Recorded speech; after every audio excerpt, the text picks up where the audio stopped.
हेल' लोगोफोर, दिनै 10 डिसेम्बर आरो बे 10 डिसेम्बराव फुंनि समाव साफ्रोमनोबो माखासे खौरांफोर होनो लानाय जादों। दा बेनि सिगां दिनै 10 डिसेम्बर बाहाय बिटिसिनि नैथि खेबनि बिसायख'थि जानो थांगासिनो दं चिरां आरो क'क्राझार जिल्लायाव। दा बे बिसायख'थिनि थाखाय साफ्रोमबो क'क्राझार आरो चिरां जिल्लानि भटार्सफोरनिसिम गाहाम आरो गोजोन बिसायख'थिनि थाखाय गाहाम हामलायनाय जासिहरदों। दा बिदि फारि बेयाव मा खौरांफोर दङ नोंथांमोना नुनो मोनगोन। फार्स्टआव दङ थांनाय बुधबारनि मोनाबिलि समाव 11 नं बावखुंग्रि बिजाबनि इउपिपिएलनि बिजाथि प्रतिभा ब्रह्मजों लोगोसे प्रमद बर' बिथांनि गारिखौ अन्थाइ खुबैनानै गाग्लोबदों आरो खौरांनि बादिब्ला जाथाया बे बिजाबनिनो नायगाव हालामाव जादों आरो बिजाथिनि गारिफोरा गाज्रि जोखोम जानायनि अनगायै सुबुंफोरनाव आघात जायाखै होननाबो खौराङाव फोरमायनायखौ नुदों। नाथाय गाग्लोबग्राफोरखौ हेंथा हान्जानि होननानैनो सन्देह खालामनाय जादों। जेखियानो जाया मानो जाथाया सुबुंखान्थि आरो समाजनि बेरेखा। दा बेफोर जाथाया गावबा गावनि हान्जाखौ जौगाहोनायनि सोलायै बियो नासयनायसो जायो आरो बेखौ सुबुं समाजा मोजां मोनाखै।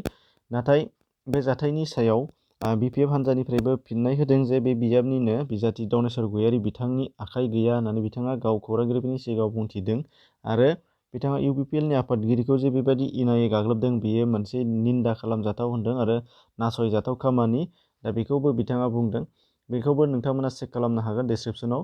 बिनिफ्राय दङ नाम्बार 2 हिसाबै क'क्राझारनि एमपि आरो गण सुरक्षा पार्टीनि दैदेनगिरि नब कुमार सरनियाया थांनाय मंगलबारनि हराव सालाकाथि हालामनिफ्राय पुलिसजों हमना लांजादों।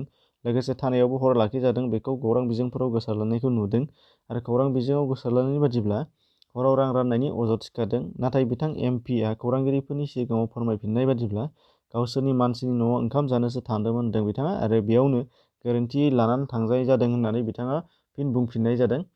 बिनिफ्राय दङ नाम्बार 3 आव दुखुनि बाथ्रा जे तामुलपुरनि बेथागाव हालामनि नेटबल गेलेगिरि नेसनेल आरो स्टेट लेभेलनि देरहागिरि जाखांफुनाय लाइमोन मनिका बर'नि देहाया गाज्रि हालोदाव दङ होनदों। खौरांनि बादिब्ला बिथांनि मोनसे किडनिया फेइलार जाबाय। नाथाय बिथांनि न'खरनि रांखान्थियारि हालोदा मोजां नङा। दा बेनिखायनो आसाम सरकारखौ राङारि आरो देहायारि फाहामथायनि थाखाय न'खरनिफ्राय आर'ज गाबनाया बेरखांदों। दा बेखौ जों साफ्रोमबो मदद होनायनि गोनांथि दङसै।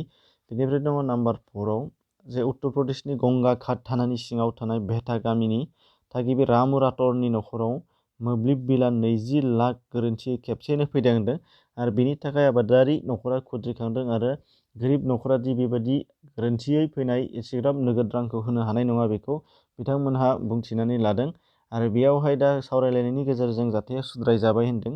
नाथाय गोसो होनो गोनां बाथ्राया बेसोदि जोंनि साफ्रोमबोनि न'खराव माब्लाबा नङा माब्लाबा बेबायदिया फैया नङा फैयो। दा बे बेलायाव जोङो मोब्लिब बिफानजों सावरायनायजों लोगोसे खौरां बिजों एबा खौरां लागिरि बा खौरां बिजोंफोरजों सोमोन्दो खालामनाया गोनांथि दङ आरो बिथांमोनजों ज' सावरायलायनायनि गेजेरजों सुद्रायलायनाया गोनांथि दङ आरो गोरोन्थिखौ जों सुद्रायनायानो जोंनि मुक्ति। दा बेखायनो बेबादि खालामनाया मोजां। बेखौबो बिथांमोना खालामदों। दा बेखौ नोंथांमोना डिसक्रिपसनाव लिंक मोनगोन। दिनैनि थाखाय बे सुंथाब खौरां। उननि भिडिअआव नोंथांमोननो गोबां खौरांफोरखौ जथायनानै लाबोगोन। एसेनोसै, गोजोन्थों।